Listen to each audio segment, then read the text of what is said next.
माघी संकष्टी चतुर्थीला सकट चौथ किंवा सकट चौथ असंही म्हटलं जातं.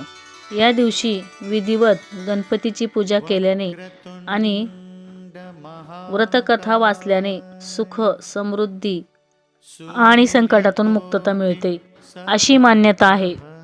कथेनुसार द्वापार युगामध्ये स्यमंतक नावाचा मणी चोरल्याचा खोटा आळ श्रीकृष्णावर आला होता. हे कलंक दूर करण्यासाठी नारद मुनींनी श्रीकृष्णाला संकष्टी चतुर्थीचे व्रत करण्याचा सल्ला दिला होता. हे व्रत केल्यामुळे श्रीकृष्णाला त्या खोट्या आरोपातून मुक्ती मिळाली आणि त्यांचा मणीही परत मिळाला. या व्रताने 1000 अश्वमेध आणि 100 यज्ञ केल्याचे पुण्य मिळते असे मानले जाते. हे व्रत कसे करावे? माघ महिन्यातील कृष्ण पक्षातील चतुर्थीला सकाळी लवकर उठावे व स्नान करावे, उपवास करावा, सायंकाळी गणपतीची विधिवत पूजा करावी, दुर्वा फुले अर्पण करावी आणि चंद्रोदयानंतर चंद्राला अर्घ्य देऊन उपवास सोडावा.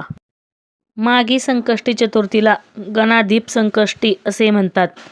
हे व्रत मुलांच्या दीर्घ आयुष्यासाठी आणि कुटुंबाच्या कल्याणासाठी अत्यंत शुभ मानले जाते.